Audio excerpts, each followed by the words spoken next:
Good morning, everyone. My name is Giacomo. I'm assistant professor of constitutional law at Scuola Sant'Anna, and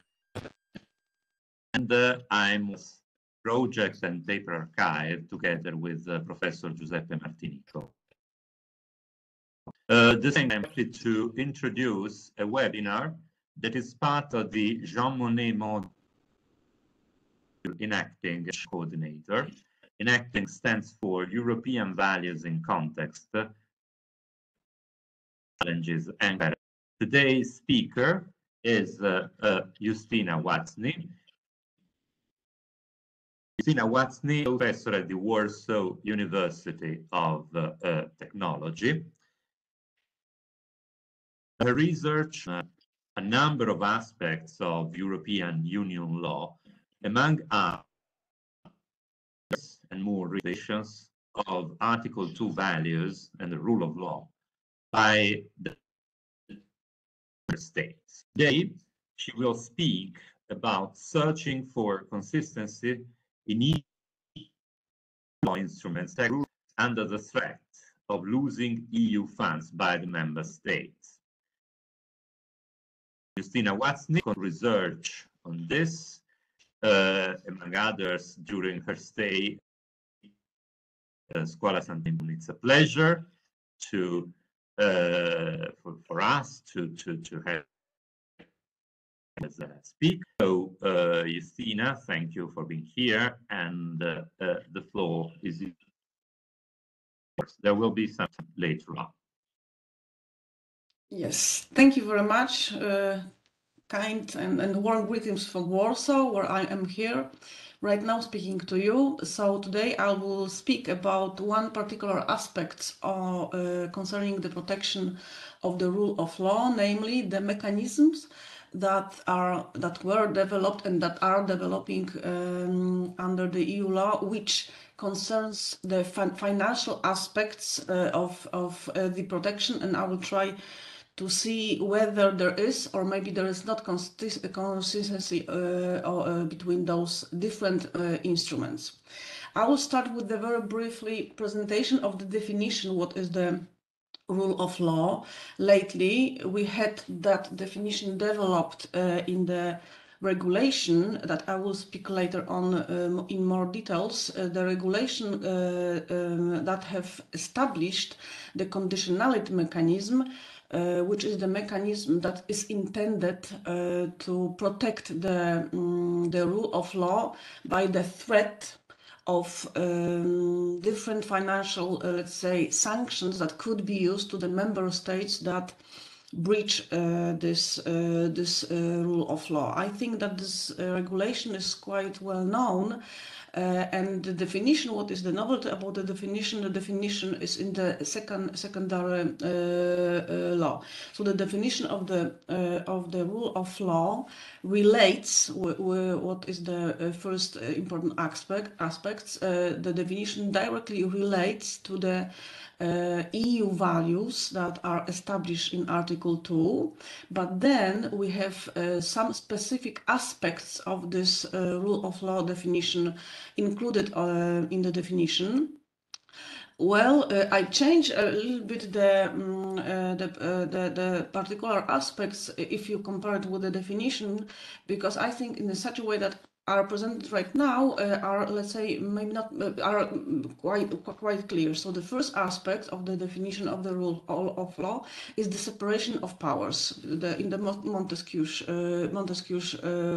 way of, let's say, division. So we have the separation between the judicial, between the legislature, and between the executive power.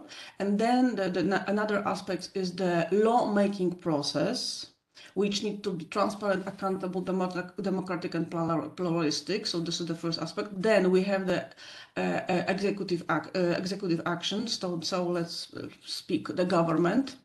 And another aspect is the judicial protection, which relates to independent and impartial courts. So we see, you see, we have the separation of powers, and then direct linking to specific powers, legislative, executive, and judicial. And then we have two general principles of EU law: the legal certainty and non-discrimination and equality. I put three of those aspects in red because those aspects I will discuss in more details during my presentations, as both countries that I will speak about during today's presentation, namely Poland and Hungary, have problems with those particular aspects of the protection of the rule of law. In the definition, we have a direct linking of the breach of law with independence of judiciary, because both I have underlined this because both countries have some. I think in Poland it's even more difficult, maybe if not. Both countries have direct problems with independence of judiciary and with arbitrary, let's say, decision in public authorities, namely public procurement authorities, and in Poland prosecution authorities. So we see that the rule of law is directly related with independent judiciary. Now I will just tell you that we have a special proverb in Poland concerning the relation between Poland and Hungary.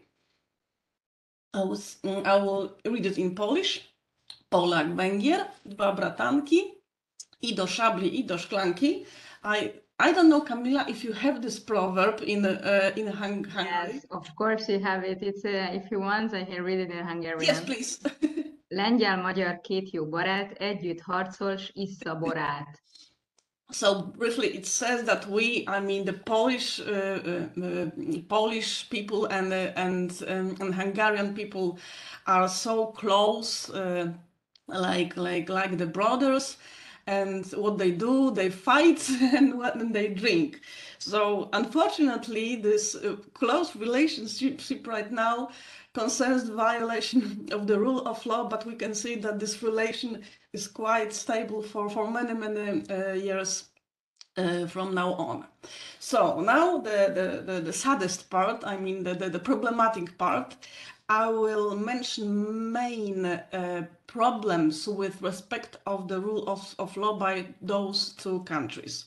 Concerning Poland, I think that the biggest problem is the problem with the independence of the judiciary. It's rather the problem of dependence of judiciary from the government. And I have mentioned just three aspects of this problematic relations.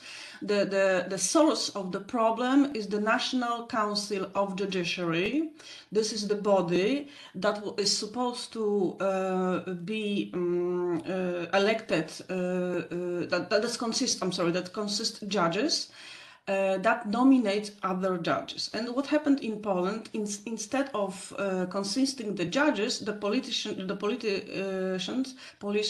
politicians sent to this council their colleagues, other politicians, and this wrongly elected National Council of Judiciary nominates judges which are, let's say, wrongly nominated. So the problem, what to do with those judges and what to do with the judgments that those judges are adopting. So we have in Poland right now two categories of judges: the proper elected judges by the National Council of Judiciary, elected by other judges, and we have the second category that we call them new judges that were elected by politicians.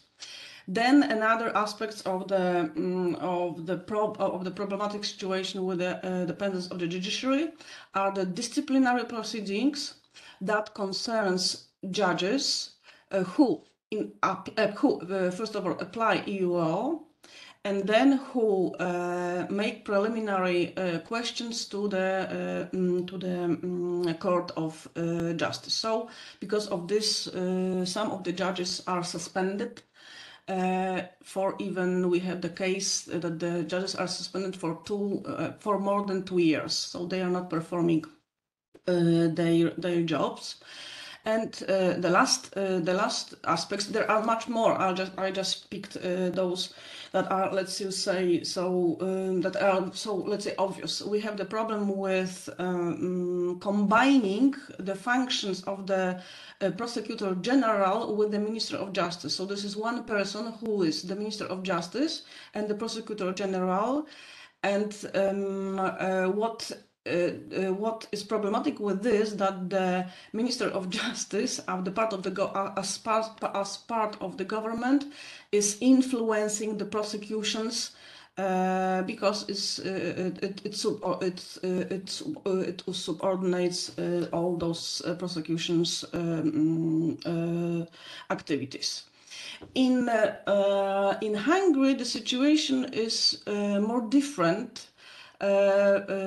Because the major infringements of the rule of law are more scared, I would say.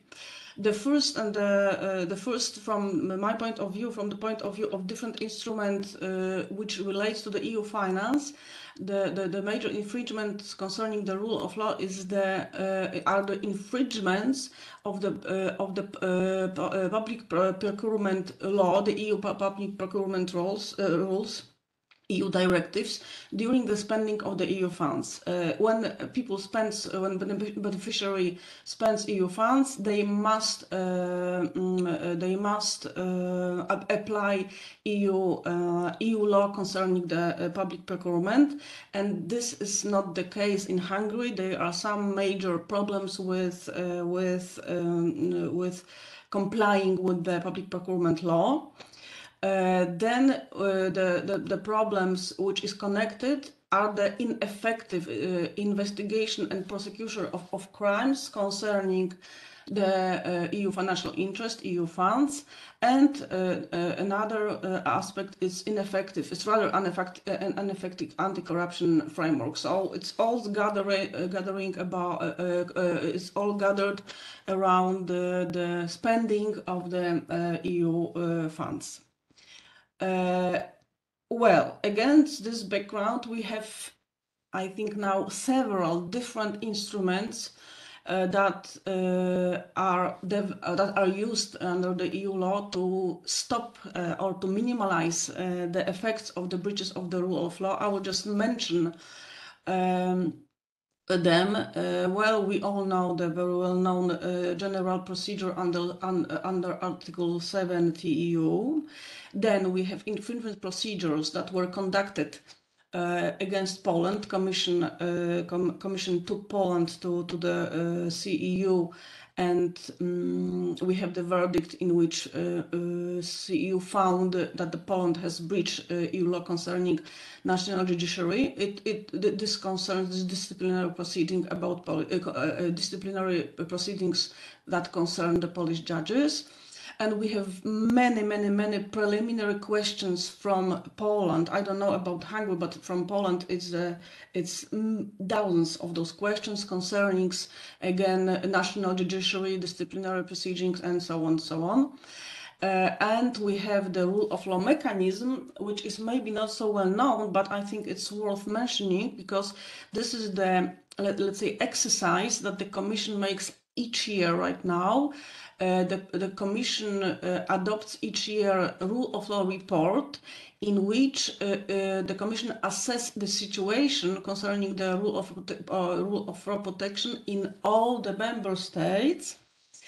So we have national reports, and what was developed just last year, the Commission adopts guidelines concerning the situation in each individual member state. So we can have a quite nice comparison between the different member states and see what in the Commission eyes are the problem. Despite those general instruments, I have just mentioned 4, but there are more. The situation have not changed, neither in Poland nor in Hungary, let's say, in a visible way. There are some delicate changes concerning the next generation EU. I will speak about it later, but let's say the general picture is still the same. Which is the situation is not so, let's say, optimistic.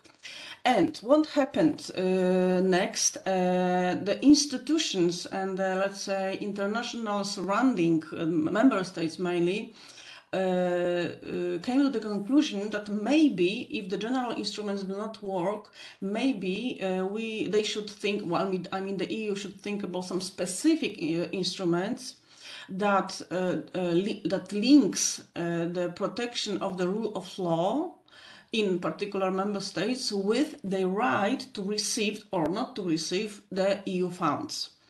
Well, it was of course meant to be used towards Poland and towards Hungary. Well, Poland is the biggest beneficiary of the cohesion fund, and Hungary is also using this fund. So it was thought that maybe if the member states would know that the transfer of the funds from the EU budget to their budget would be suspended or even stopped, or maybe even in the most drastic way, the member states would have to recover the funds already obtained, maybe they would come to the conclusion that maybe it's worth to respect the rule of law. And we have some 3 instruments that have this logical of linking the rule of law protection with the EU funds. We have well-known conditionality mechanism. Then we have some provisions in the general rules, general regulations for spending the EU funds in present multi-annual financial framework covering the years 21-27. And we also have this logic in the next generation EU. This is the special, as we know, the special fund that is supposed to help the member states to recover from the problematic situation that came as the result of the pandemic. And in all those different instruments, we have the provisions that are linking the protection of the rule of law with the financial implications. So this is my research questions. If I see those 3 instruments linking the member states' obligation to respect with the rule of law with the rights to receive or not to receive EU funds, I ask myself the question whether this is a coherent system that those instruments are making, or maybe this is quite a chaotic puzzle. So this is my question that I will try to tackle today. And the general plan of my presentation follows the logic. First, I will discuss quite briefly the rule of law conditionality mechanism and how it's applied. How it is applied lately to Hungary. Then I will speak about the general EU spending rules that are applied in this multi-annual financial framework, and then a couple of words about the next generation EU, and the final reflection, the question of consistency of the whole system that is in place. So the conditionality mechanism in EU law, just to say a very brief explanation that this is nothing new in EU law. The conditionality mechanism was used at the very beginning in external relations since 1980. The EU declared that would grant the financial assistance to third countries if the third countries would promise they would respect the rule of law. And from the external relations, the conditionality mechanism was taken to internal relations. And there was a try to use this conditionality mechanism already in 1990 towards Hungary. It was never applied, but there was a threat that it would be applied in 90s. The Commission wanted to suspend the cohesion fund because Hungary has breached the EU budgetary disciplinary rules. As I said, it was never used, but well, there was a thought in all minds of the European capitals that it might be used. So now I just would like to say a couple of words about the history, so we know how it developed during the passage of time. Let's go back to years 2017, 2018. Then we have the initiation of the Article 7 procedure against Poland first, and then against Hungary. This procedure is still going on. There are, let's say, no visible developments in the procedure. There are some hearings in the Council, and probably we cannot expect any visible results because the threshold in voting in the Council are so high that probably this procedure will not be finished in visible, let's say, perspective of time. Then in 2018, the Commission came with a draft, the first draft of the regulation establishing the rule of law mechanism. So this mechanism that allows the council to suspend or use other measures to the member states that do not protect the rule of law with the financial implications. Of course, Poland and Hungary were against, and they said that if the council would adopt the regulation establishing the rule of law mechanism, the establishment of this rule of law mechanism in regulation required qualified majority votes. So it could be adopted without the Polish and Hungarian agreement. So the Poland and Hungary said, if the Council wants to adopt this rule of law regulation, we will veto the multi-annual financial framework for 2021-2027, and what's more, the next generation EU. So after some time, there was a political agreement reached in the European Council, and Poland and Hungary agreed to adopt these regulations, but in this change draft, more emphasis was put on the financial aspects of the breach of the rule of law. The regulation was adopted at the end of December 2020, and in March the next year, Poland and Hungary brought an actions to the Court of Justice of the European Union, questioning the legality of this regulation. And now 2 points that I will discuss in my presentation. I will very briefly introduce these judgments in which the Court of Justice has confirmed legality of the regulation. It was in February 2022, and then in December this regulation was used in the first time in history against Hungary, and Council has suspended 55% of the cohesion funds allocation to Hungary. So those are those 2 points that I will speak right now. But before, I will just make a very, very general, let's say, presentation how the conditionality mechanism works. So the objective of the conditionality mechanism is to protect the EU funds, the EU financial interest, from the breaches of the rule of law by the member states. So those 2 conditions have to be met, and there has to be a relations between those two conditions. If we see the provision that allows the Council, because this is the Council who runs the mechanism, if we see the more detailed provision of the regulation, we see that in order for the Council to start the rule of law mechanism, there has to be breach of the rule of law in the member states.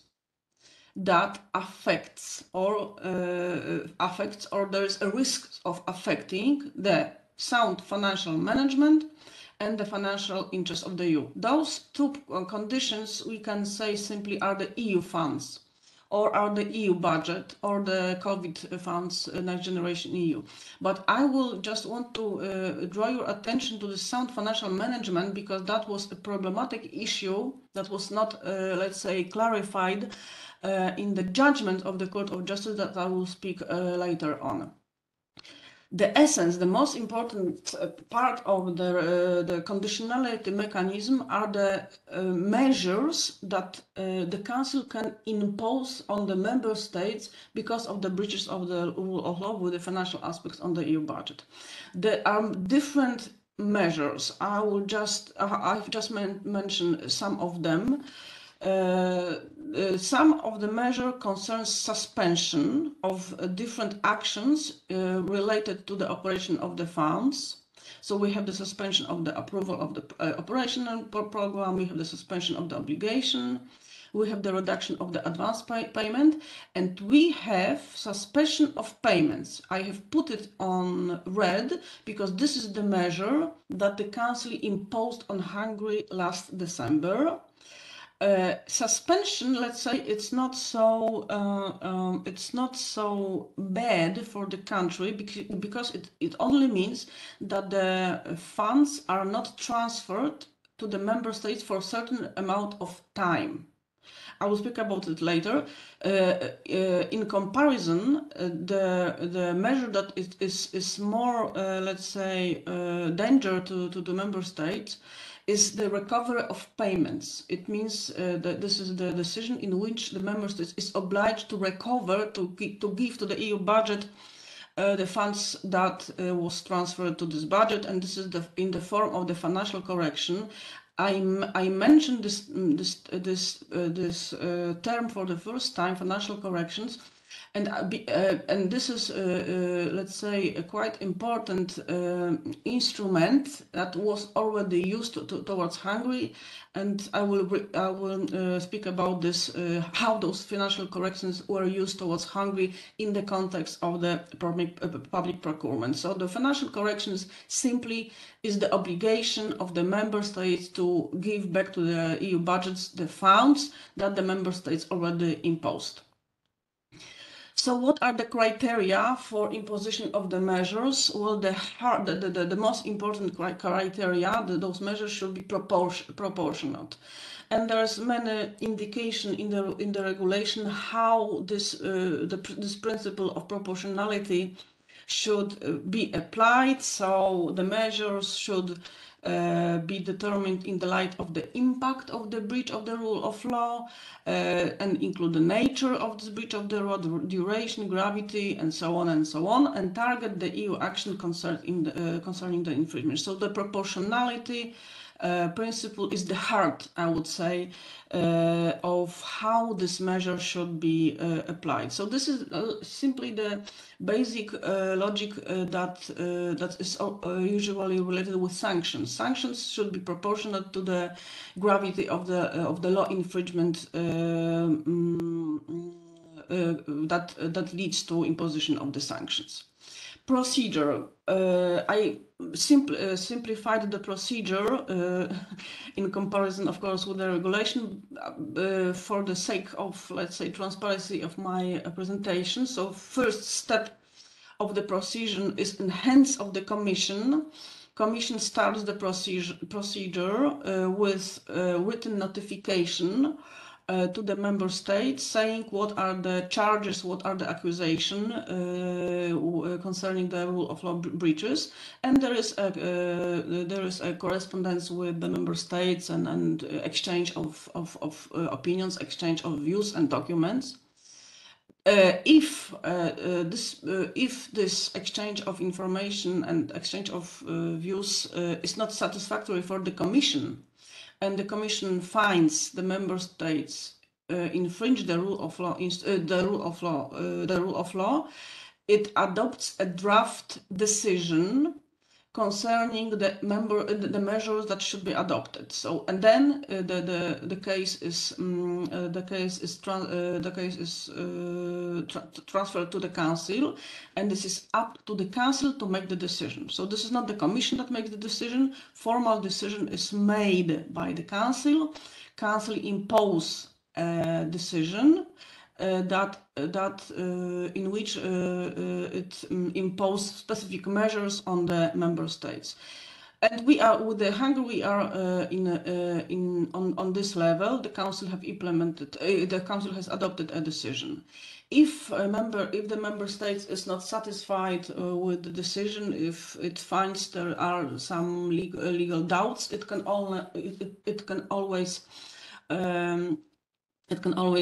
send the case to the Court of Justice with the request to check the legality of the decision under the Article 263. This is the action for annulment. I have checked and I did not find that Hungary has put its decision to the CEU yet. Maybe they will do, maybe they don't. For the moment, nothing is in the Court of Justice yet. Now I would like to draw your attention to the only provision that concerns the relation between the rule of law mechanisms and other mechanisms. If we see the Article 7, which explains how when and how the procedure can be initiated, we see that where the Commission finds that there are reasonable grounds to initiate the procedure, it shall, and this is what I would like to underline, unless it considers that other procedures established in Union law would allow it to protect Union budget more effectively. So the mechanism is following the rule of law. The conditionality mechanism can be applied only if this is the most effective. If this is the most effective procedure available. If there are other procedures that would allow protection of the EU funds more effectively, those other procedures should be applied. This is a very, let's say, very general requirement, which brings us to the problem that is the source of my question, whether the system of different instruments are coherent or not. And now I will come back to the conditionality mechanism. If the Council, let's say, suspend the transfer of the EU funds from the EU budget to the national budget of the member state concerned, it does not mean that it affects beneficiary. In the regulations, we have a very clear provision that if measures are imposed on the member states, let's say the suspension of EU funds, this does not release the member states from the obligation to make transfers to national beneficiaries. So the picture is as following. There are no transfers from the EU budget to the national budget under the EU funds, under the implementation of different EU funds program, let's say operational programs, but there has to be transfers from the national budget to the beneficiary. So in fact, the member states has to pay those payments from their own national budget. And what is even more important, there is a mechanisms that allows the Commission to check whether the member states makes those payments to final beneficiary despite that it does not receive payments from the EU budget. It is because the member states has to report to the Commission each quarter on how it's implementing this obligation of making the payments to this national beneficiary, and the Commission verifies whether those payments are made or not, and if the member state is not making the payments, the Commission has a competence to recover the payments from the member states. So the situation is even worse, because the member state has to make the payments to the beneficiary, and the Commission recovers the payments from the member states in question. And now I will move to the judgments in which the Court of Justice has confirmed that the conditionality regulation was legal and can be applied. In March 2021, Hungary and Poland has brought actions to the Court of Justice, and now I will briefly explain with the charges, of course, that the regulation is illegal. And what happened? The case was decided by the Court of Justice in accelerated procedure, in speed procedure, by the full court. Nobody, neither the Advocate Generals, neither different member states, has supported any of the Polish and Hungarian charges. And we have the judgment which has confirmed the legality of the conditionality regulations. The conditionality regulation is very, very short. It consists only 10 articles, 20 recitals, and I think it's 4 pages long, that's it. And against this, we have those huge judgments of the Court of Justice. Each of the judgment consists around 75 pages. So statistically, of course, I don't believe in statistics. We don't believe in statistics. But if we compare those two values, we see that the 1 page of the regulation was explained in 5 pages of judgment. And of the top of this, we have the big opinions of the Advocate Generals. I think it's another 80 pages long, each of the opinions. So this regulation is probably, it should be the best well-explained piece of the EU legislation in history. But I think it's not the case, unfortunately. So the positive aspects and the questions, I would say, not the negative, but the questions. The positive aspects, what the CEU explained. Very important. I have just, of course, in this point, I don't intend to speak about the whole judgment. I just pick up those points that, in my opinion, are the most crucial, the most important.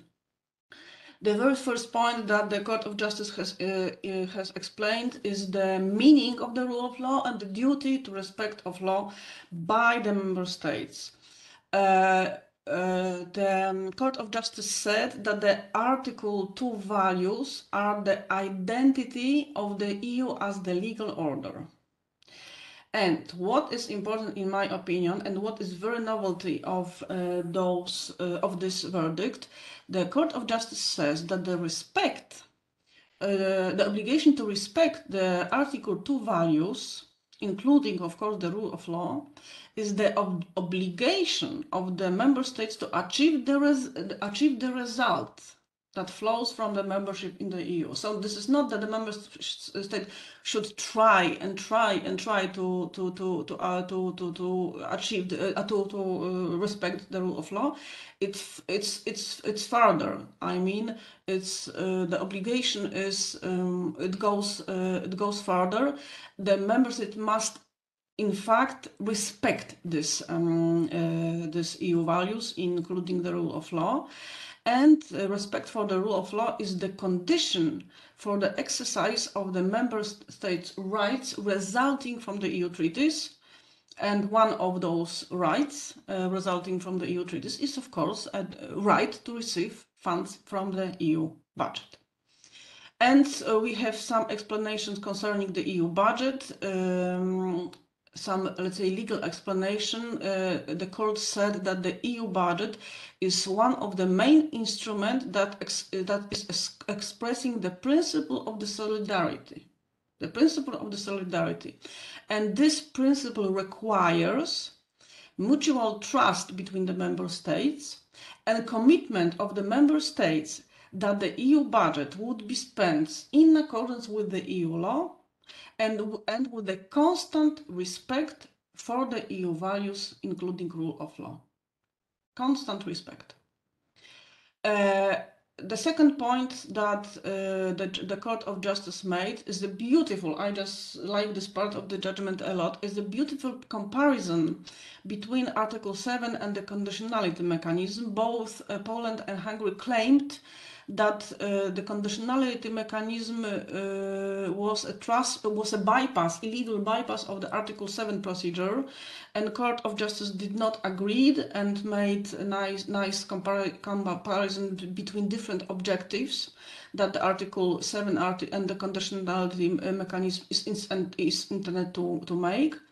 The objective of the Article 7 is to protect all the values, and in the rule of law conditionality we have the combination of the rule of law and the EU budget. We have different there are different grounds for initiating, relating to in Article 7 to the serious breach of the values or serious and persistent violation, while in the conditionality mechanism, as I said, there has to be infringement of the rule of law protection and financial damage or the risk of the financial damage in EU funds. And as concerns the measure that can be imposed under Article 7 procedure, then there can be different measure related to the suspicion of certain rights deriving from the EU treaties.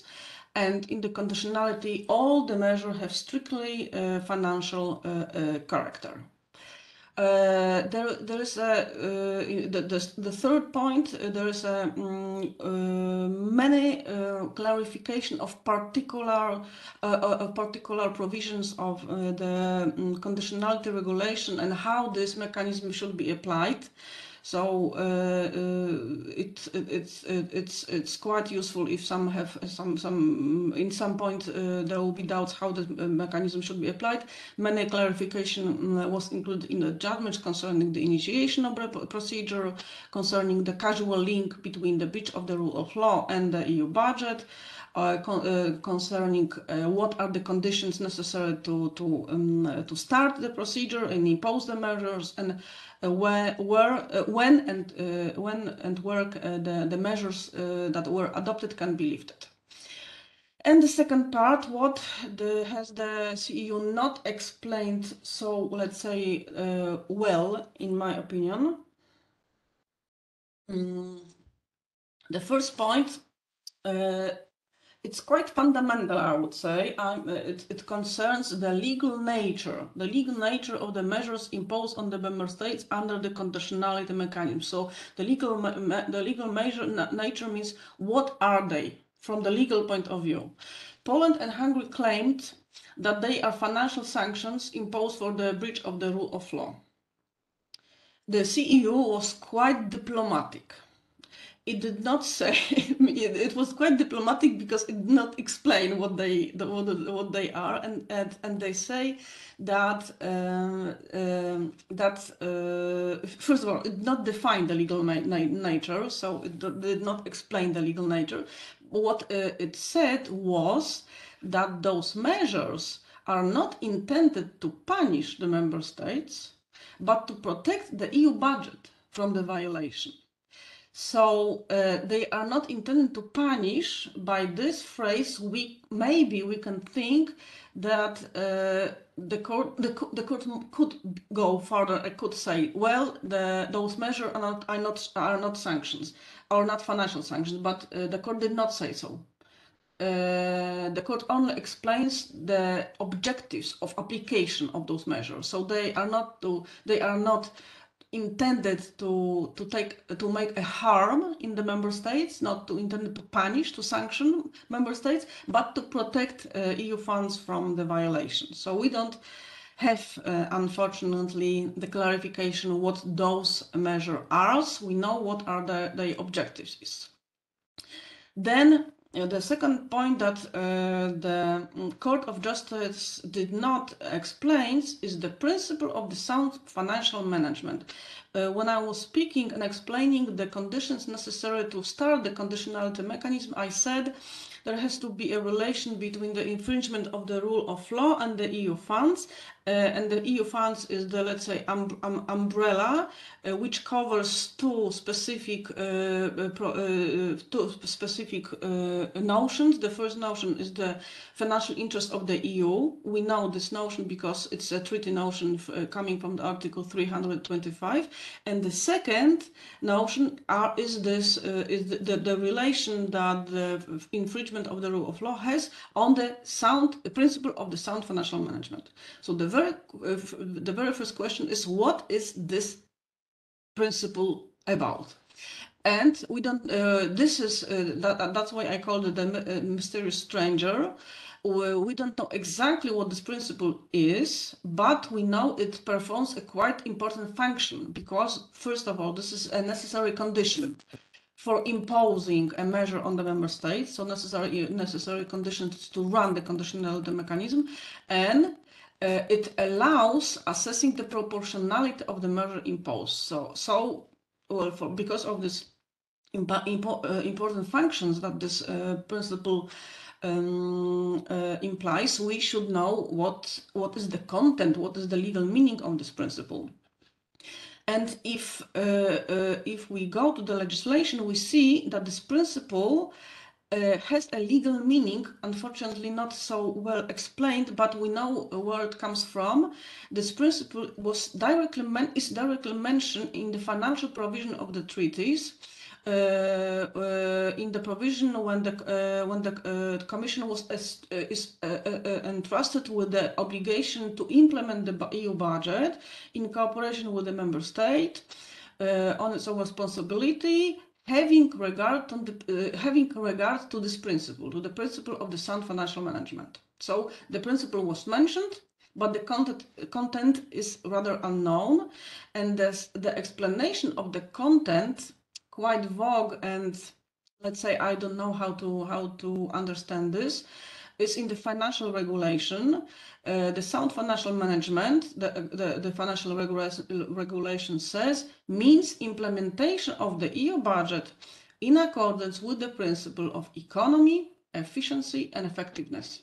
And then we still don't have explanation what is the principle of economy, efficiency and effectiveness. So I would expect, I was really keen to see that the Court of Justice, in those big, huge judgments, 75 pages each, would explain the content of this principle, but it has not happened, unfortunately. And I will just give you some examples of the terminology used in those judgments. Both, I think that this principle must be explained one day, but it has not happened in the judgment I'm speaking about. Both the court and Advocate General use different terminology concerning this principle of sound management. Proper implementation of the EU budget, sound financial management of the EU funds, impact of the sound financial management, impact of the budget. And it should be one and the same, let's say, notion, but unfortunately it is not. And this is the one of the points that the Court of Justice has not clarified. Now I go to the Hungarian case, using the principle of, using the conditional mechanism. And what has happened? Well, since April 2022, the Commission formally initiated the procedure. There was exchange of the information with Hungary, and Hungary declared to adopt 70 measures that should, let's say, that should help to respect the rule of law. Commission was not happy with those measures. The Commission said that it's too early to see if those measures makes visible results. So Commission adopted a draft Council decision, and then in December the Council adopted the decision. So we have those 17 measures that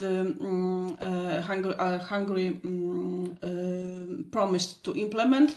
They include compliance, of course, that was the very big point, the compliance with the EU public procurement law, strengthening anti-corruption framework, it consists establishing a new independent anti-corruption body, of course, strengthening the independence of the judiciary, including National Council of Judiciary. This is the same point as in Poland, the problematic point, Supreme Court and the constitutional point, and strengthening the prosecution of offences against the EU funds. So we have in September 22 we have the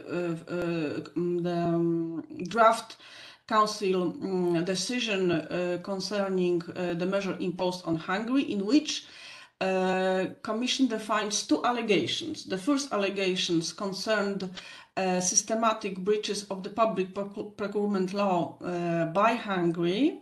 And what is interesting and what I would like to know, Commission said this is not the very first time that Hungary is having the problem with public procurement.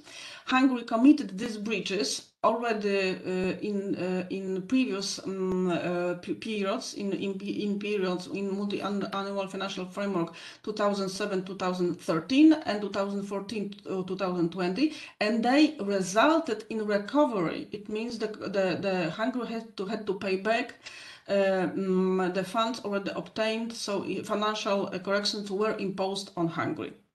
And Commission said, well, the systemic breaches of the public procurement law consist the breaches of the rule of law, namely the principle of legal certainty and arbitrariness in executive actions. So this is the basic allegation, and the additional allegations, it's the failure to investigate, prosecute offences against the EU funds, weak prosecution service, and again ineffective anti-corruption framework. And also the Commission said this is the breach of the rule of law, the principle of legal certainty, arbitrariness of executive actions, and lack of judicial protections.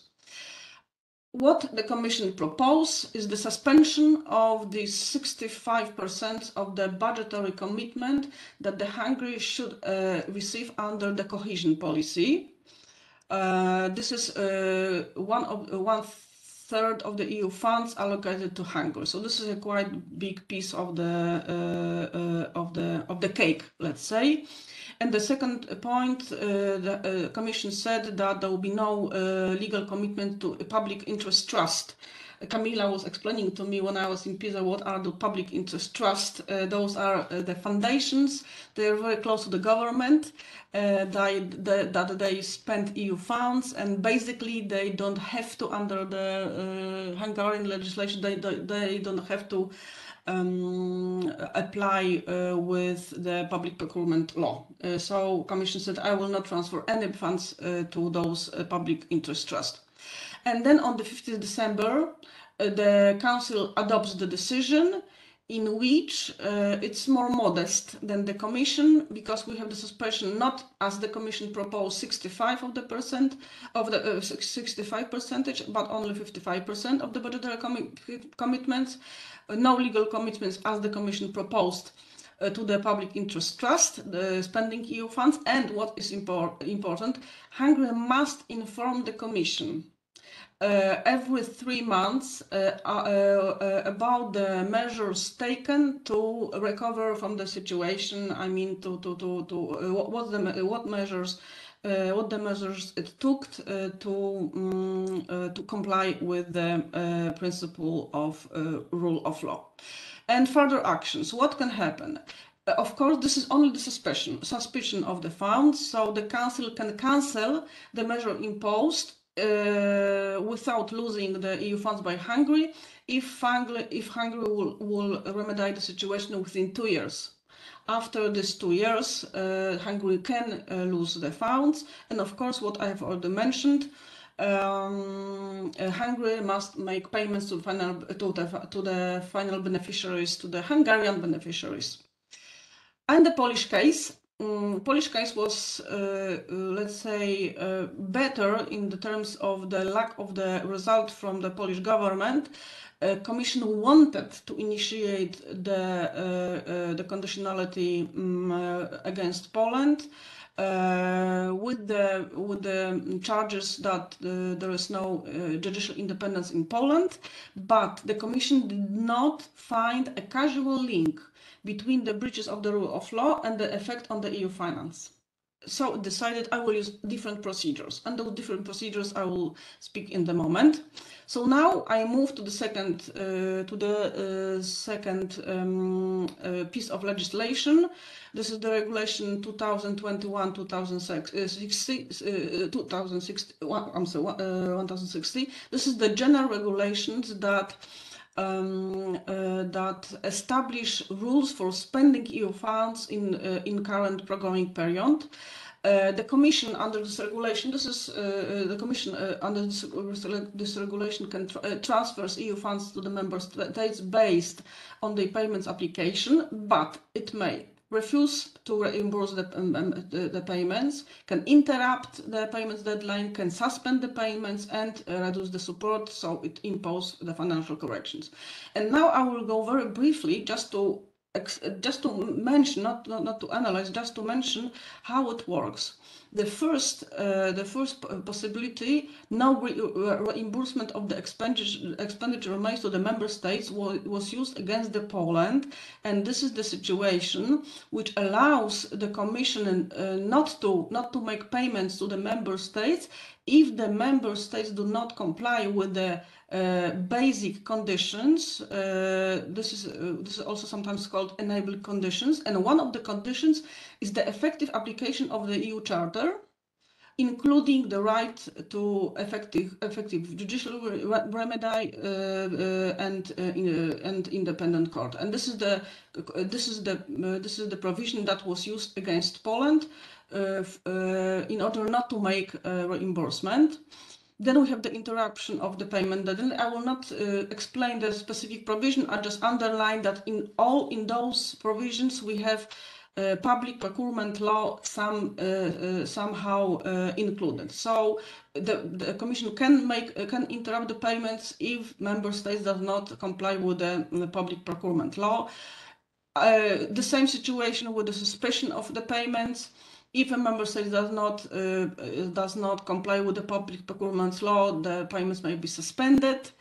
Then we have reducing. This is the most, let's say, dangerous situation for the member states. Commission can reduce funds from the member states, so impose the financial corrections if the member states infringe the public procurement law. And this was made against Hungary, which I will explain in a second. Right now, as I have already said, the Commission and Olaf audit recover that there was a serious problem with violation of the public procurement law in Hungary in years 2007-2020. So 13 years of, let's say, non-complying with the public procurement law. And what the Commission makes, the Commission impose financial corrections. So it means recovery, direct recovery of the EU funds from the member states. For the years 2007-2013, you see one of the 1.5 billion, and for the following programming period, 1.4 billion. So those funds were repaid from Hungary to EU budget because of the breaches of the public procurement law. And in 2020, the Commission said, well, those financial corrections, this recovery did not help, because there is still problem with the systematic non-implementation of the public procurement law in Hungary. So we have no other choice. We have to use the conditionality mechanism in such situation. And well, this is what the Commission in fact imposed. Financial corrections. The Commission said financial correction did not did not help the situation. It only corrected the financial impact. but they only have preventive character. So I'm sorry, they don't have preventive character, so they do not limit the risks that such infringement will be made in the future. So the conclusion is that the conditionality mechanism is more effective than financial corrections, and the Commission decided to go with this conditionality mechanism. And Polish case, no reimbursement of the expenditure made because Poland have problems with the independence of the judiciary. In June 2022, last June, Commission provided the Commission with the partnership agreement, and it's the Poland stated that Poland does not fully comply with the requirement of effectively apply the EU Charter, including, of course, this judiciary problem. And until now, the Commission has not made any payments to Poland under the cohesion policy. And the last block, and I will finish. I will finish quite soon to be open to question. Maybe I hope there will be some question. The Next Generation EU. The Next Generation EU, we all know this is a special fund, so the single one, temporary, that should allow the economy of the member states to recover from the damages that the COVID has caused. It should strengthen the resilience of the member states and help with the digital and environmental transformation. And what is important, the financial assistance has two forms. The member states receive grants that they don't have to repay, and the loans that they have to repay, and this assistance is available to the member states until 2026. And this is important date, 2026. And after this date, the Next Generation should not be working anymore, well, according to what is right now in the regulation, and it will be repaid by the member states in the years 2028 and 2058. And how the Next Generation works, this is quite important to know, to know because of the situation that it led to. First, member states have to adopt recovery plans. In those plans, member states indicated the project they want to be financed from the Next Generation EU. And what is important, the milestones and the targets. This is the measures that indicate if and how those projects are implemented. The second, the Commission assesses the recovery plans and the Council approves them. I put this, the Council approves them, this phrase in red, because the date when the Council approves is important from the financial point of view. I will discuss this later on. If after the Council approves the recovery plans, the Commission concludes grants and loans agreement with the member states, and then makes advance payment that was possible until end of 2021. And this advance payment could be up to 30% of the allocation of the specific member states. And then what happens? Then the member states do the job. They implement the project and reach the milestones and the targets in satisfactory manner. This is important. They don't have to do it in full. It's enough if they do it in satisfactory manner.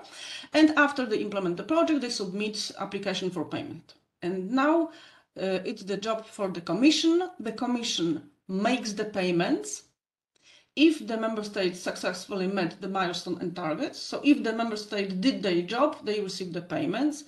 But the Commission may suspend payments if the member states do not satisfactorily met the milestones. And the Commission also can terminate, so that to stop terminate the grant and loan agreements and recover the funds already transferred to the member states if the member states do not meet any of the milestone by 18 months following the approval of the recovery of the until approval of the recovery plan by the Council. So the date of the accepting the recovery plan by the Council is important because the member states has only 18 months to do anything to achieve any of the milestones, and if not, the loans and the grant agreements will be, let's say, terminated, and the funds will be recovered from the member states. And now, what is the situation? Just very, very general how the situation looks in Italy. Italy in April received first payment of 21 billion. Then in November, another 21 billion was sent to Italy under the Next Generation EU. And then I took Czechia because Czechia is our close neighbor. I mean Hungary and Polish neighbor. So the Czechia already received 915 million as a pre-financing. Spain is doing quite well. First payment was 10 million, and then another payment in June. In July, another 12 billion to Spain. And Poland. What happens in Poland? In Poland, last June, Council of the European Union approved recovery plan. Nothing happened, so this 18-month period started. And if Poland does not receive, if Poland is not accomplishing the milestones, it means after 18 months will not receive any funds from the Next Generation EU. And the Polish milestone that is, of course, the most problematic is the improving the investment climate in Poland, in particular, strengthen the independence of the judiciary. So it's always the same topic, independence of the judiciary. And in Hungary, the situation is very similar. Last December, Council has approved the recovery plan of Hungary. So the deadline of 18 months started to run again. And what are the milestones of Hungary? Well, they are exactly the same. The milestone of Hungarian milestones are exactly the same as the 17 remedy measures that Hungary promised to accomplish under the conditionality mechanism. So again, compliance with the EU public procurement law, strengthening anti-corruption framework, strengthening independence of judiciary, strengthening the prosecution of the EU offenses. So the final reflection. The research question, all those instruments that I will discuss that are aimed to protect the rule of law by financial deterrence, yes, and linking the respect with the rule of law with the member states' rights to receive or not to receive EU funds. Are those instruments a coherent system, or rather they are a quite chaotic puzzle? In Polish case, lack of judiciary, no conditionality mechanism applied, but no reimbursement of expenditure made under general regulation because non-application of the charter, because of lack of independent judiciary. And then no payments under Next Generation EU. Again, milestones concerning independence on the judiciary are not met. In Hungary, the problems: public procurement breaches, independence of judiciary, ineffective prosecution of EU crimes, conditionality mechanism applied, no payments under Generation EU. So the picture is rather mixed. That's my conclusion. I see two points for the moment. The one point is the question of the EU law that does not consist. Does not consist clear conflict of rules describing which instruments should be applied in what situation. And we have the application of those instruments by the EU institutions, but in my opinion, institutions they do not explain sufficiently why they use particular instrument with the same charges. And of course, we cannot close our eyes and avoid having a reflection that current politics, including Ukraine and other situation, influence the choice of the instruments made. But from the legal point of view, I think that this point is most important. I think that the lack of the clear conflict of rules is the main reason why those different instruments are rather close, unfortunately, to this chaotic picture than to the coherent system. Thank you very much for your attention.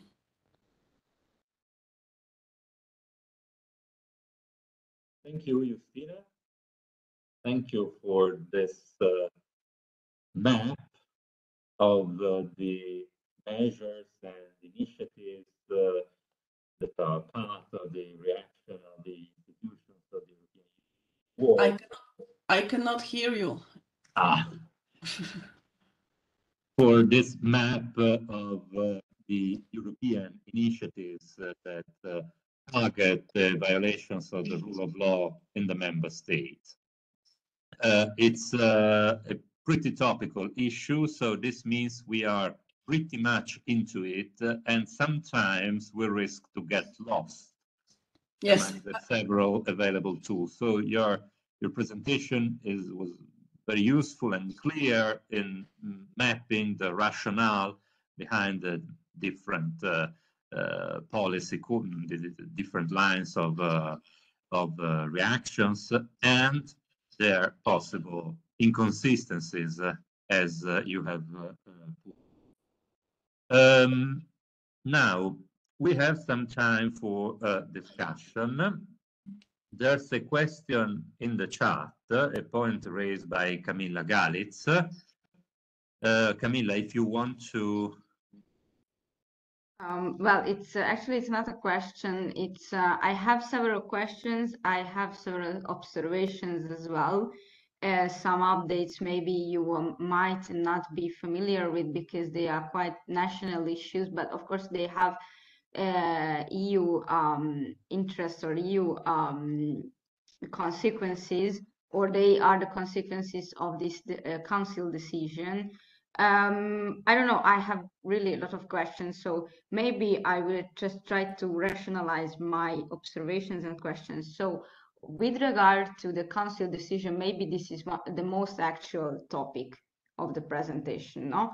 And this decision came out in December, was published in December, in the middle of December.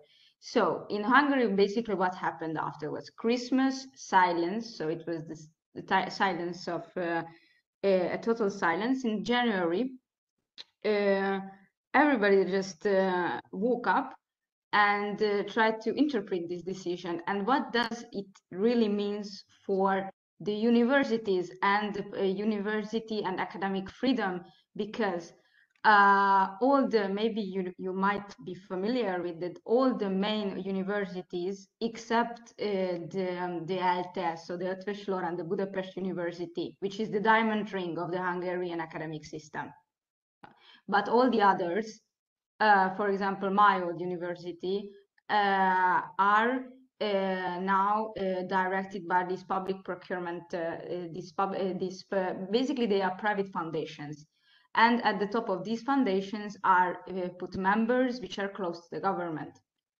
And this decision, as you very clearly explained, states that no legal commitment shall be entered into with any public interest trust or any entity maintained by such a public interest trust. This, what does it mean? It means that basically now most Hungarian universities are risking to be isolated, to be cut off all the Erasmus and Horizon projects. So there is now a very heated debate, and actually now one of the ministers went to Brussels this Wednesday to negotiate about this topic, because this really, I think it reached the top. So it reached the ceiling. So it just, they stepped over the red line, let's say. So because, and also this decision is very, I think it's different from other EU sources, maybe EP reports and Commission proposals and whatever, because it says in the beginning, it says that this, I would like to read it also, because maybe my colleagues are not so familiar with the Hungarian system. So that it means in the Considerando 14, the identified irregularities, deficiencies, and weaknesses are widespread and intertwined. So this intertwinement between the system of the politics, the economy, the business entities and actors, the academics. So everything is intertwined into the lowest levels of the country, into the lowest levels of public administration, judiciary, economy, and local governments and whatsoever. So now in Hungary, the public opinion is quite divided, but even the supporters of the government tend to blame the government for this decision, saying that no, it's too much. So these directors of the foundations from the top of because they are basically at the top of these universities. And everyone says that, not everyone, but the majority says that they should be removed in order to preserve, because this means that, of course, if it will be implemented, this means that Hungarian university students and professors and researchers cannot go to EU universities, or maybe they can go if the single universities come to an agreement together, but without EU money. So this is now a very heated topic, and I really hope that they found some solutions, because and of course the debate was on, okay, the EU wants to tackle this widespread corruption and this system of public procurements, which really doesn't match any European values. So we are quite clear on this. But and they also recognize the intertwinement of the different of everything. But there is the question whether it might be useful, or whether it might be just to at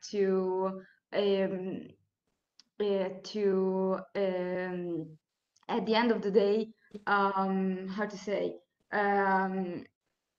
to make a decision which directly or indirectly affects not the persons they want to affect, but someone else who is completely out of the question. So we are talking about students and researchers.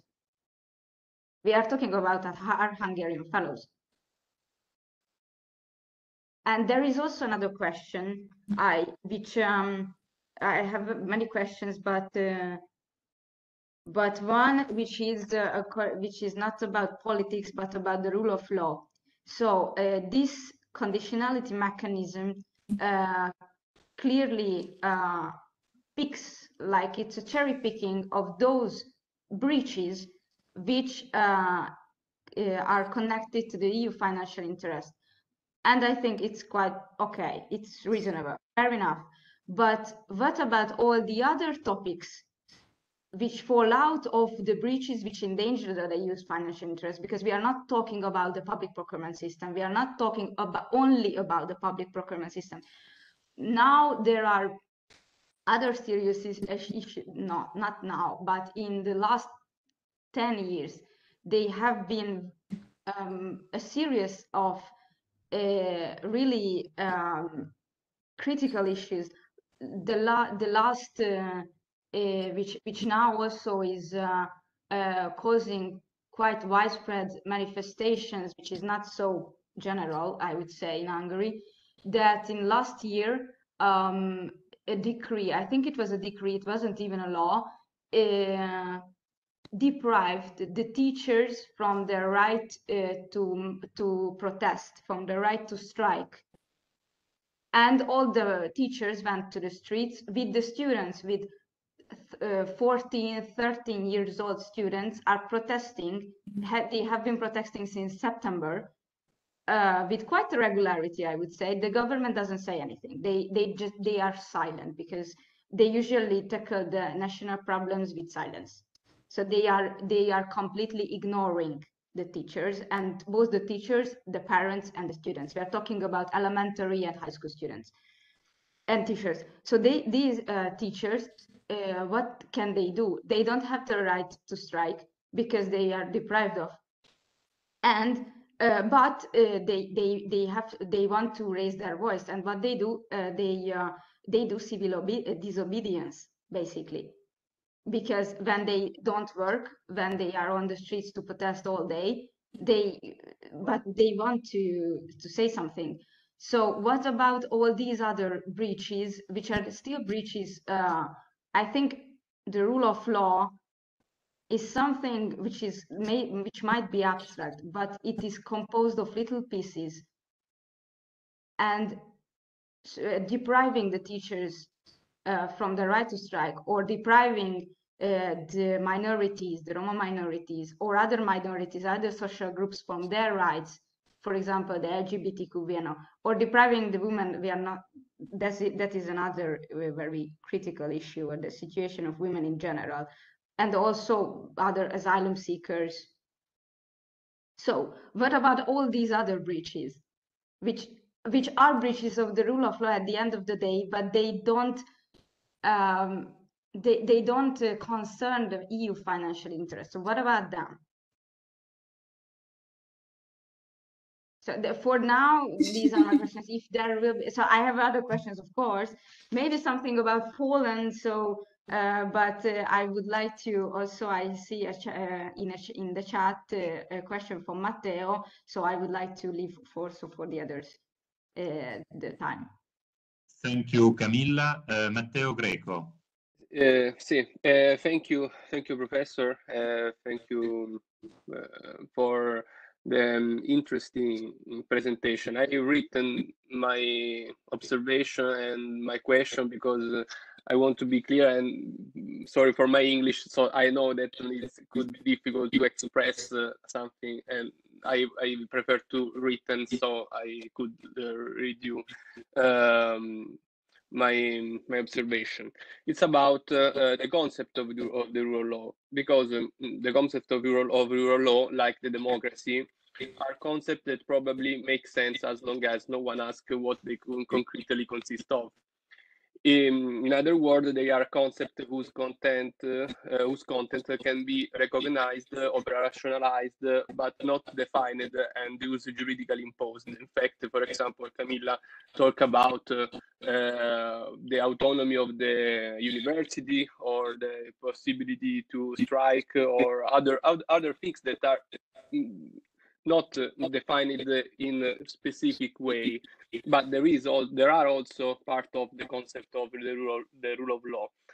And if great disagreements arise over this concept, I think that this is no longer a legal problem, or one that can be addressed through law, but an eminently political problem.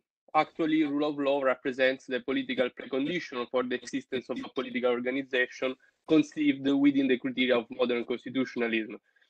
Therefore, perhaps this rule of law regulation is a sort of fig leaf behind which the EU in general hides a deeply rooted problem, which touches the reason why we are all together, a problem which could conditionalize the integration process. So my question is, do you agree with this perspective, or do you think that this problem could be solved within the law as a normal juridical problem, and these regulations, this use of the law is proper in order to contain these particular branches of the rule of law, or maybe paradoxically, the rule of law is not something that is law, and could be approached in other ways, but I don't know how. It's because it's a problem of precondition, and from my view, maybe. Thank you, Matteo. Giuseppe Martinico has raised his hand. Yeah, well, first of all, thanks indeed for your presentation. I have a very quick question about the reference that the Court of Justice of the European Union made to the concept of the identity of the European Union. You also mentioned that in one of your slides, were referring to how Article 2 of the Treaty of the European Union would codify such an identity. Now, many commentators have criticized this linguistic choice of the Court of Justice, saying that the court shouldn't deploy this identitarian language. And my question is quite simple. What do you think about this strategy employed by the Court of Justice? Do you think it was a smart move, or do you think that this reference to identity could actually foster, feed new conflicts? Thanks so much. Thank you, Giuseppe. I also have a comment that has to do with the logic, the dynamic of constitutional change in the European Union. In your opinion, do the most recent measures, including the conditionality regulation, represent a qualitative breakthrough, a qualitative innovation, or they follow more or less, with some improvements, the same patterns as have been experimented with before? I mean, if we look at the procedures in the conditionality regulation, we may notice some similarities, for instance, with the debate about how to implement Article 7, so how to involve the Court of Justice, the respective roles of the Commission and the Council. So my question is whether or not you see a qualitative breakthrough or just incremental change. Thank you.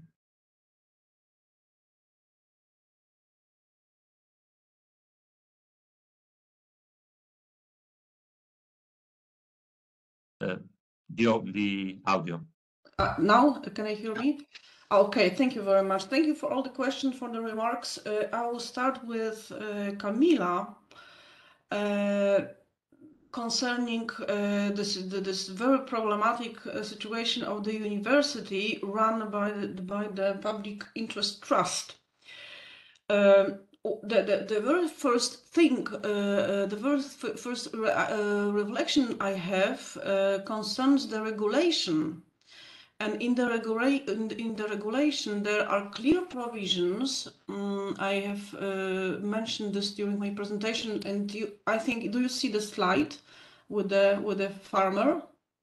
Yes. Yes, and also that the government said that he would pay the exactly. That was my first intention, because the regulation is very strict on the situation of the member states on whom the measures are imposed. And the regulation says, despite of imposing the measures, you should pay the final beneficiaries. So despite in the situation of hunger, that would mean, if I read this correctly, I'm taking a strictly legal point of view. I'm not speaking about the political reality, but from the point of view of the regulation, it seems to me that the picture should be as following: despite the Hungary does not receive EU funds because they are suspended, from the legal point of view, it is up to the Hungarian government to pay from their own funds for all of this Erasmus exchange and for all of these programs that are not financed by the EU. And with the consequences I have just mentioned on the slide, that this is directly written in the regulation provisions that the member states has to report every 3 months on how it makes, if and how it makes the payments to the final beneficiaries. And if this is not the case, the Commission has the instrument to use. So now the picture would be to, the question would be to observe whether first the government would pay for those, let's say, Erasmus programs and other activities that are not financed from the EU as it should be. Of course, I doubt. In fact, I doubt. But then another observation would be what the Commission would do with this. So if the Commission would observe that the Hungary is not, Hungary is violating this obligation, it is up to the Commission to draw the legal consequences. So basically, what the government interpreted this as their discretionary powers to their offer, their very gentleman offer to pay these trips and projects and whatsoever, without mentioning their obligations under the regulation. So as if they had any discretion to decide whether to pay or not to pay these. But now I think Hungary, as I read something this morning, that at the end of the day, Hungary will decided to ask for some loans which we before told not to ask for. So there was a change. I don't know if from those and actually it's not a fund, it's a loan. Yeah, so it's we will ask for some loans we didn't ask before. But I don't know, because the economic situation on the other hand is very critical. So we have a general inflation rate of more than 20% on food, and on food it's more than 40%. So I don't know, in general, the economic situation, I don't know if in this economic conjuncture, the government, even if they wanted to pay all these trips and projects and whatever, if there are no solutions, if we arrive to this point, yes, how can we do it? Yes, the loans that you are speaking about, I think that those are the loans that could be obtained under the Next Generation EU. So maybe this is the logic that the Hungarian government is following, is that it's better. Well, this is at least the narrative that is published, that is spread in Poland, that the Hungarian government is ready to accept and reach those milestones under the Next Generation EU just to receive those loans and grants to help the national economy. This is what we hear in Poland, how the Orban is doing the things. And well, I can absolutely understand the logic that if you have 30% of inflation on the food and transport and just basic, let's say, expenses, you don't think about Erasmus program. But well. This is not the discretion of the government. This is the obligation, pure legal obligation. So I can understand that this is the internal narrative of the government. This is exactly what we have just at the very beginning, that there was a silence about this decision in December, and in January everyone woke up. Well, it was the same in Poland, because I have learned about this issue. I'm looking at this issue quite closely. I'm trying, and I have discovered the decision also at the very beginning of January, not in December. There was a pure silence in Poland about this, because probably the question will be, well, if Hungary is already under the conditionality mechanism, maybe Poland is next. So no one wanted to say a word about this. So, well, I am curious to see if the government will not cover this expense. What will be the Commission's reaction? If there will be a Commission's reaction, and what will be the Commission reactions? And the second thing, the second problem that you have mentioned, you have just said about the teachers that do not have the right to protest. And we can see, and you are absolutely right that the rule of law is, let's say, very big umbrella. This is the principle. This is the very big principle. The very big principle which covers many aspects of different issue. For example, the right to protest, the situation of public media in which is very problematic. We can go on with this, and what to do in this situation. Well, I have mentioned already this rule of law mechanism. This is the reports of the Commission concerning the situation in particular member states. I have analyzed them, and for me it was so interesting how many different aspects the rule of law principle covers. The question with the external border. For the Poland has a situation we accept the migrants from the Ukraine, but we don't accept the migrants that goes from Belarus, and we are doing pushback. This is also the rule of law. How is it possible in the democratic state that we accept the pushback? This is absolutely unacceptable. This is also the rule of law. So, and we can go on with another examples of this. For example, in Poland, I'm working also for the Polish Parliament. I'm an advisor on the EU law. In Poland, we use, the government is using speedy legislative procedure. If they want to adopt something, they don't go through regular legislative procedure. You mean the draft from the government, the consultation, and all of this what is needed. They go with the draft. It means they take the draft to the parliament. It's one day and we have the law adopted. So the legislation, the standard of the legislation procedure, we can go on with this like for many minutes. So what about those aspects of the breaches of the rule of law? Well, I don't know. I don't know how to. In Poland, we have the only answer that we have right now is we have to change the ruling party. And I know, but this is the only answer that is, let's say, quite realistic. In internal, let's say, debate, we do not think that the EU will help us if we do not do the job internally. The EU is not in a position. The EU is not.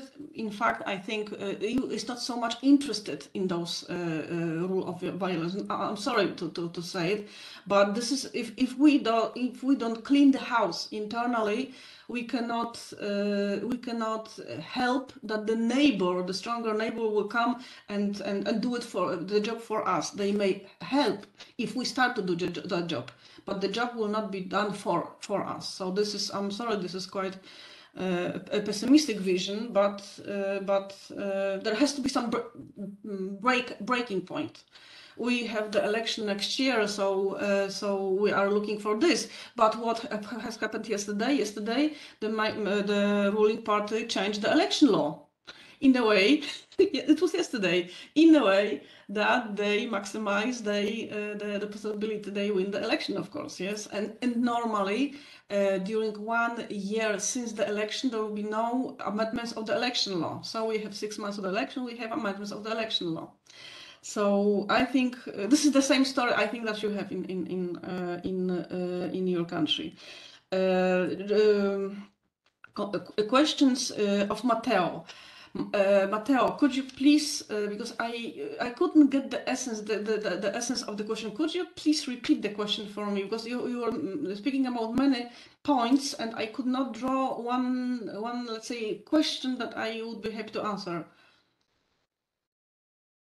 Yes, sorry, for this reason I written it, but the essence is the rule of law. No, is something that could be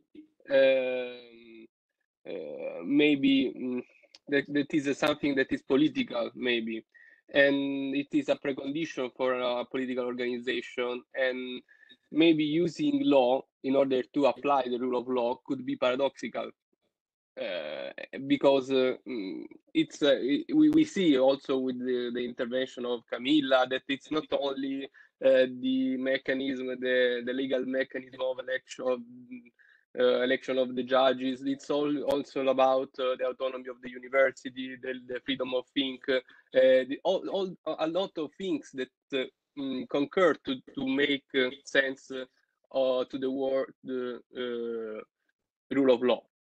And maybe we could use rule of law if we don't ask which is rule of law, and if we have we can operationalize it, or for example using it.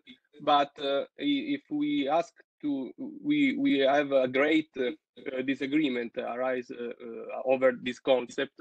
Maybe it's difficult that this kind of things could be resolved or solved by some procedures, legal procedures, and etc. Because it's something that is that affect the political organization. It's something that could be it could be a precondition to stay all together. And as you said, maybe it's something that could be reserved, solved by inside. It's difficult to. And maybe is these procedures, these kind of rules are, I written, a sort of fig leaf behind which the EU hides a deeply rooted problem, which touch the reason why we are all together. So it's a problem that could conditionalize the integration process also. And so this is. Well, I don't know if I was clear. The question that you are mentioning, I think, is the question of common values and common axiology. So the question is, what do we mean when we speak the rule of law? You said that the rule of law is political. For me, I am a lawyer, so I see the lawyers see the law.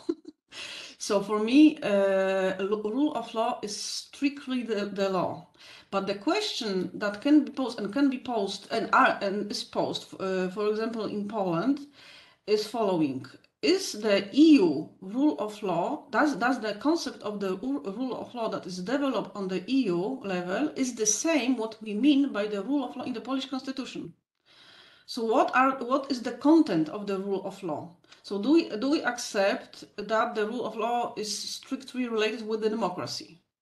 Then what is democracy? So if you just ask one question, you go to other questions. But then I think in the situation that we have in Hungary, we are going from quite big debate, philosophical debate on what are the values to the specific breach. Can we agree that the rule of law is breached if the judges are dependent of the government? If we do have problems with the independence of the judiciary, can we agree that this is the breach of the rule of law?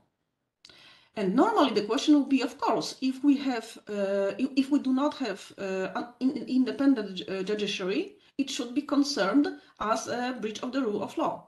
But then in Poland, you would see another narrative. Well, the Polish ruling party would say, this is your opinion that those judges are not dependent. In our opinion, they are absolutely independent. So in our opinion, the standards of the rule of law are absolutely applied. So we don't see what the EU has the problem with us. So exactly, this is the EU problem, not us. We are absolutely in line with the principle of the rule of law. We are doing everything just fine. And the EU is inventing all those problems which we do not understand. And we would not accept that the EU would will force us to oblige with the standards that we do not accept. So this is the political problem. This is the problem that I could underline that is difficult if we don't speak the same language, Yeah, the exactly. political language, and maybe there is a problem of a political precondition. So, Yes. which is the what is the link between us if we have to every time ask ourselves what is the rule of law, the freedom of the academics, for example, Yes. in Hungary, or yes, it's a right, but when we have to operationalize it, this is the problem, because maybe in Hungary they think that it's all okay, but in Europe, or in some countries of Europe, thinks that it's not the right way, but it is political in the end. So maybe it's a problem, a great problem, that some rules wouldn't solved. Yeah. And another example I have is the protection of the minorities. Yes, so this is also where we have double standards. Let's say the Polish government would say we absolutely protect minorities, and from the outside, the minorities feel like they are just threatened, and many people are leaving Poland just because they feel discriminated. So absolutely, this is the clash of the politics of axiology. So what do we mean by values and law? And this is the clash of different disciplines. That's why it's so difficult to operationalize it. So I absolutely agree. Giuseppe asked me about the Court of Justice ruling and the constitutional identity of the EU, which relates to the EU value. Well, I'm not so critical about this point of the judgment. I think, when I was reading this part of the judgment, I was thinking that maybe this logic was intended to make Article 2 more operational. So this is not a dead letter, so this is not a dead provision, but it has a practical meaning. I understood. I underlined. I'm sorry. While reading the judgments, that the obligation to respect the EU values as the part of the constitutional identity is the obligation to achieve result. So I think that well, in fact, I am quite liking this way of thinking. I know it goes towards federalism, but if we would, let's say, if we would not go in this way, if we would not, let's say, try to make Article 2 values more operational, this whole activity of integration would not have the base. So I think that maybe this reasoning to implying this Article 2 values as the part of the constitutional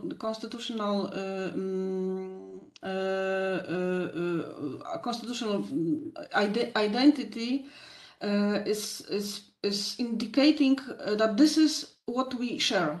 This is what we share. So I'm quite happy about this way of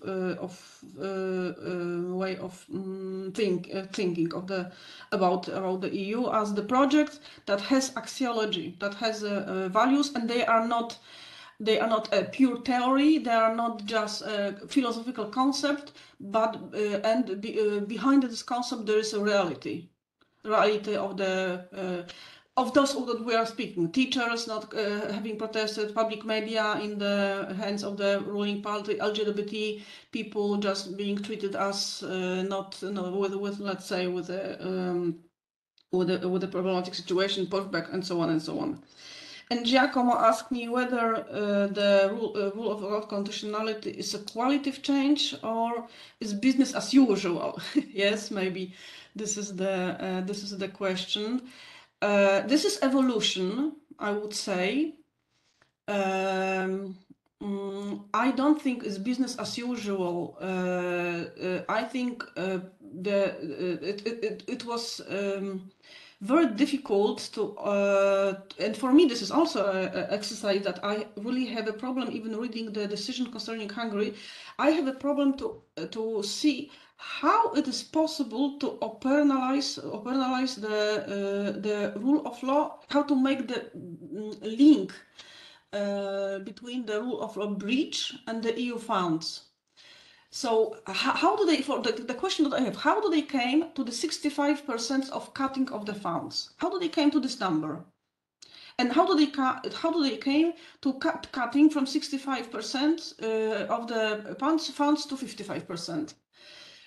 So the exercise what was made, it was, I think, as following: if we have this rule of law, and if we connect them with the EU funds, it has to work hand in hand. It has to work together. Until then, I mean, in the moment when the negotiations were so blocked, I think it was not impossible even to imagine that the infringement of the rule of law can have a very specific financial dimension. So for me, it's a revolutionary thinking. I am not quite convinced if I like this move or not, but I think it's not business as usual. It's not business as usual. It's one step further. It's one step further. I don't know if I open all the questions. Sorry. I agree that we are in a situation of incremental change, I would say, so of evolution, yeah, one step forward, etc. Yes, yes. Thank you. Any other thoughts? Well, I think it has been a productive morning. We have discussed lots of topics, so we have also looked a bit further than the purely financial concerns. So Justyna, thank you again for your seminar, and well, I hope we'll have other occasions to exchange with regard to these topics, and I would also like to thank all the people, colleagues in the audience, and well, goodbye.